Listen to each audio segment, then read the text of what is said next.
পিসিবির নির্বাচন সুসম্পন্ন। নির্বাচন হওয়ার আগেই নির্বাচন শেষ হয়ে গেছে। আমিনুল ইসলাম বুলবুল সাহেবকে একটা দিন আমার ফোন রিসিভ করেননি উনি। আমি 4 জন কাউন্সিলরের ফোন নাম্বার এখন পর্যন্ত পাইনি, পিসিবি আমাকে দেয়নি। বাংলাদেশ ক্রিকেট বোর্ডের নির্বাচন হতে যাচ্ছে। এই নির্বাচন নিয়ে বিগত সময়ে যা যা ঘটেছে, যত কিছু অনিয়ম, দুর্নীতি, স্বেচ্ছাচারিতা, যাই কিছুই ঘটে, এগুলোর বিষয়ে কিছু কিছু বিষয় নিয়ে চেম্বার জাজ বিচারাধীন ছিল, রিট হয়েছিল, রিটগুলো বিচারাধীন ছিল। রায় আপনারা অবগত আছেন। আমি একজন প্রার্থী হিসেবে আমি বলতে চাই, আমি ঢাকা বিভাগীয় আঞ্চলিক ক্রিকেট সংস্থা এবং জেলা ক্রিকেট সংস্থার সমূহ থেকে আমি প্রার্থী ছিলাম। আপনারা জানেন আমার প্রার্থিতাও বাতিল করা হয়েছিল, সেটিও আমি অনেক কষ্ট করে পুনর্বহাল করেছি। আমি প্রতিশ্রুতি দিয়েছিলাম একটি স্বচ্ছ সুন্দর নির্বাচন আমি চাই, যে নির্বাচনে আমি অংশগ্রহণ করতে পারি। কিন্তু আপনারা সবকিছুই দেখছেন, জানছেন আপনাদের মাধ্যমেই। আজকে আমার দেশ পত্রিকার রিপোর্টটাও পড়তে পারেন, ওখানে হেডলাইন এসেছে পিসিবির নির্বাচন সুসম্পন্ন। নির্বাচন হওয়ার আগেই নির্বাচন শেষ হয়ে গেছে। আমি নির্বাচনী শিডিউল অনুযায়ী 1 তারিখে ব্যালট, পোস্টাল ব্যালট দেওয়ার কথা ছিল। আমি নির্বাচন কমিশনের সাথে বহুবার দেখা করতে চেয়েছি, আমার সাথে দেখাও করে নাই।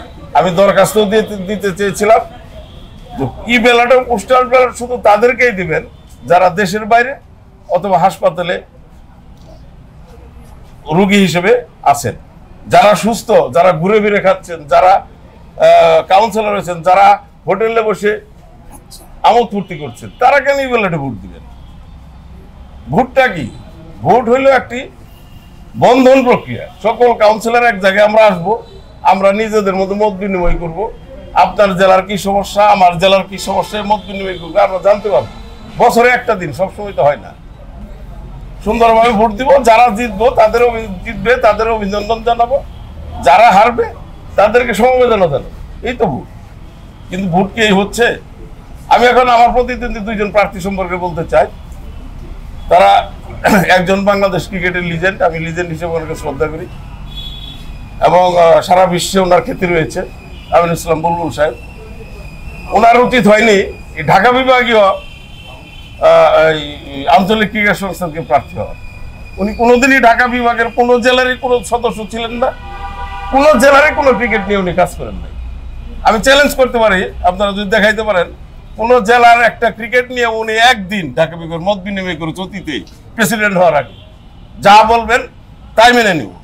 আজকে দেখলাম উনি অনেক ভালো ভালো কথা বলেছেন। এই ভালো কথাগুলো আগে বলা উচিত ছিল। আমরা এই ভালো প্রক্রিয়ায় সারাটা জীবন নিজেকে ব্যয় করে দিয়েছি, আমার জেলায়, পার্শ্ববর্তী জেলা বা অন্য জায়গায়। খুঁজতে দেখবেন সত্য না মিথ্যা। আমরা বলতে পারি না। উনি আরো দেখেন যে অ্যাডহক কমিটির বাধ্যবাধকতা করেছে, সে অ্যাডহক কমিটির মেম্বার হয়েছেন কবি। উনি যদি অ্যাডহক কমিটির সাথে কাজই করতে চাইতেন, মেম্বার উনি আগেই হতে পারতেন, 5 তারিখের পরেই হতে পারতেন, যে আমাকে ঢাকা বিভাগে অ্যাডহক কমিটি মেম্বার করা হোক, আমি ঢাকা বিভাগ নিয়ে কাজ করব। চাননি। মেম্বার হয়েছে নির্বাচন শুরু হলে একটি অস্বচ্ছ প্রক্রিয়ার মাধ্যমে ঢাকা বিভাগের ক্রীড়া সংস্থার অ্যাডহক কমিটির মেম্বার হয়েছেন এবং কাউন্সিলর হয়েছেন, এবং উনি চিঠি দিয়ে সকল জেলায় অ্যাডহক কমিটির বাধ্যবাধকতা নির্ধারণ করেছে। একই প্রকার নাজমুল আবেদিন ফাহিম, উনি গেম ডেভেলপমেন্ট ম্যানেজার হিসেবে কাজ করেছেন, তখন আমি ক্রিকেট বোর্ডের পরিচালক ছিলাম। আমি সেই প্রসঙ্গে যাইতে চাই না। ওনার অ্যাডহক কমিটির মেম্বার হওয়া দেখেন, ঢাকা জেলা ক্রীড়া সংস্থায় উনি কবে, কোন সময়, কোন উপজেলায়, ঢাকার কোন গিয়ে কোন সময় মেম্বার ছিলেন, কোন খেলা পরিচালনা করছেন, আমি একটু জানতে চাই। উনি ওই একই প্রক্রিয়ায় ঢাকা জেলা ক্রীড়া সংস্থা অ্যাডহক কমিটির মেম্বার হয়েছে।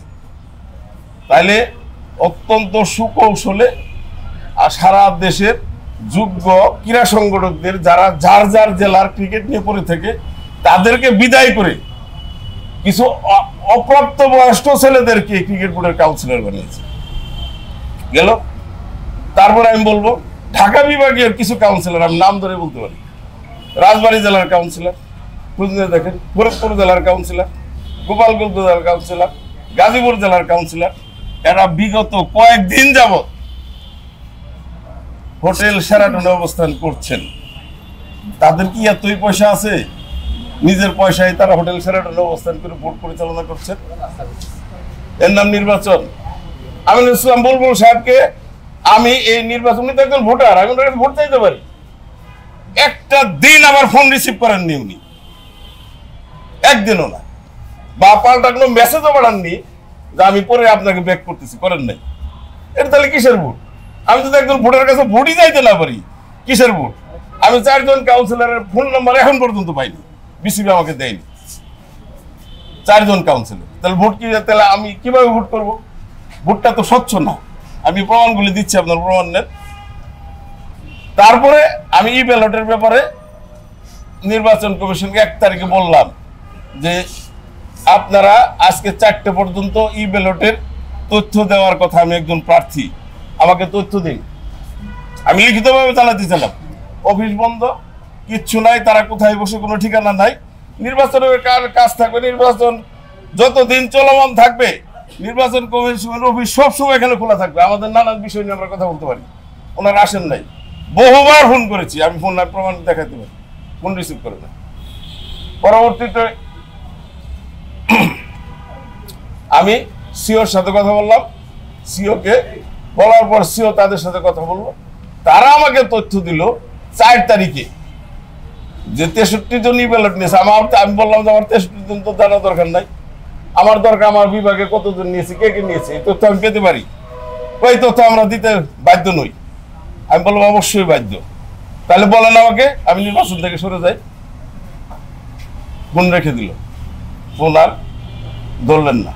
পরবর্তীতে সিওর মাধ্যমে জানতে পারি ঢাকা বিভাগ থেকে 7 জন ব্যালট নিয়েছে। আজকে পত্রিকার মাধ্যমে আজকে পর্যন্ত আমি নির্বাচনে ছিলাম, আজকেও আমি একজন ভোটারের কাছে যাকে ফোন করে কোনোভাবেই ধরতে পারিনি, সেই গোপালগঞ্জের ভোটার। গোপালগঞ্জে আমি ভোরবেলা গিয়েছি তার বাসায় গিয়ে, যে তাকে ধরেছি ভোটটা, সেও সেখানে ভয় পায় যে আমি আপনাকে কিভাবে ভোটটা দেবো। আমার ভোটটা তো মন্ত্রণালয় যেভাবে বলবে আমি সেইভাবে ভোট দেবো। তা নির্বাচন কোথায় আছে? যুব ক্রীড়া মন্ত্রণালয়, ক্রিকেট বোর্ডের আমিরুল ফাহিম সাহেবেরা, প্লাস নির্বাচন কমিশন বিনি সুতার মালা গেঁথে ফেলেছেন, যে মেলা আমার গলায় কোশ্চেন কালেও করবে না। সুতরাং আমি আজকে আপনাদের মাধ্যমে এই অস্বচ্ছ একটি নির্বাচন থেকে সরে দাঁড়াচ্ছি। তবে ক্রিকেট থেকে নয়, স্পোর্টস থেকে নয়, আমি একজন ক্রীড়া সংগঠক, আমি আপাতমস্তক একজন ক্রীড়া সংগঠক। আমি গর্ব করে বলতে পারি দুঃসময়ে আমি ক্রীড়াঙ্গনের পাশে থেকেছি, আসি, ভবিষ্যৎ থাকবো। এটা আমার নেশা, এটা আমার ধ্যান জ্ঞান। এটুকুই আপনাদের কাছে আমার বক্তব্য।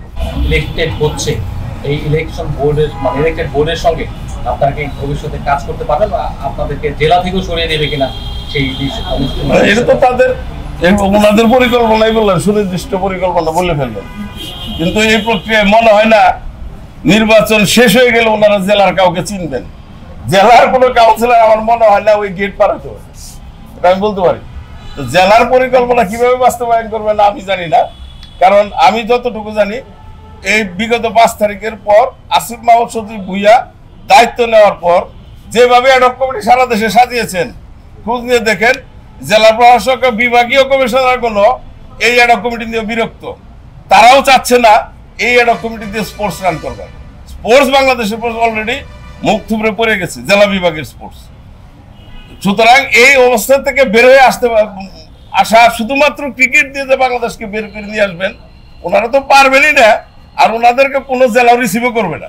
ওনারা জেলা, আমি যদি একটা জেলার জন্য কাজ না করি, আমি হুট করে গিয়ে জেলার হ্যান্ড করবো তেন করবো, জেলা সেটা সেভাবে মেনে নেবে না, আমার মনে হয় না। ক্রিকেট দেখা যাক ভবিষ্যৎ কি হয়। তারপরেও আপনারা জানেন প্রত্যেকটা, যেটা আমি বলতে চাই না, বিগত সময়েও ঘটছে। যতই আমরা বলি স্পোর্টস রাজনীতির বাইরে, আসলে কি তাই?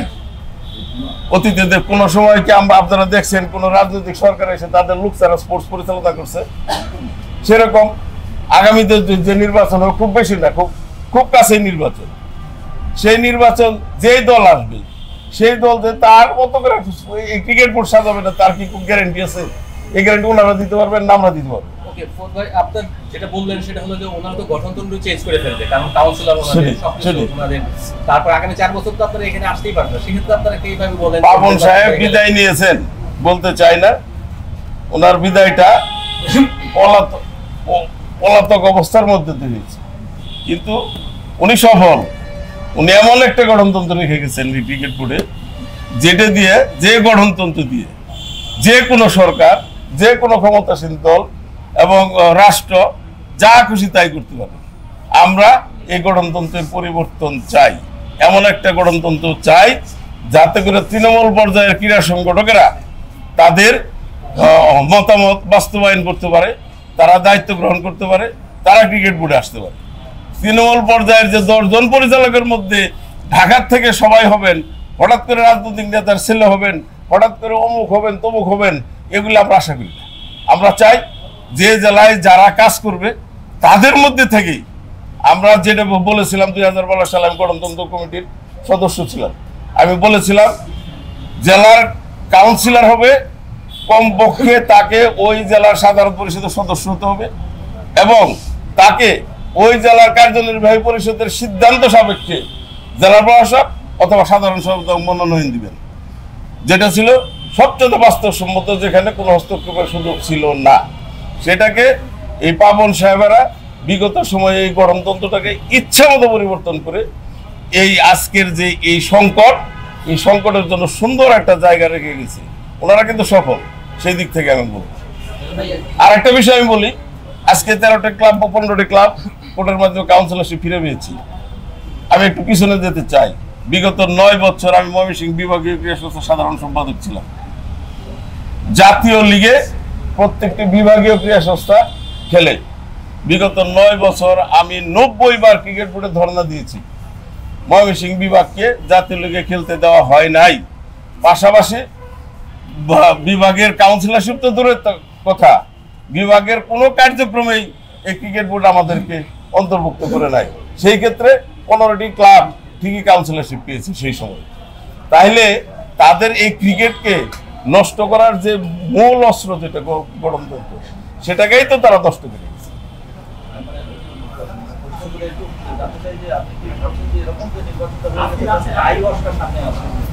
এটা আজকে যারা বক্তৃতা দিল আমি একটু শুনছি, তা আমি অমুক করবো তমুক করবো, আমি জেলা বিভাগকে খেয়াল করে রাখবো, আমি জেলা বিভাগের সংগঠকদের ভাববো, এটা আইওয়াস।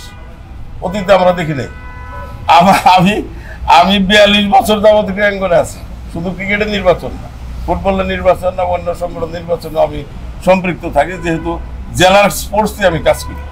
সেই ক্ষেত্রে আমি যা দেখেছি, যখনই কোনো ফেডারেশনের নির্বাচন হয় তখন ওই জেলার কাউন্সিলরদের জামায় খুবই যত্ন সহকারে ওই নির্বাচন চলাকালীন সময় ঢাকার সংগঠকেরা তাদেরকে গ্রহণ করে, যে নির্বাচন শেষ আর কোন পর্যন্ত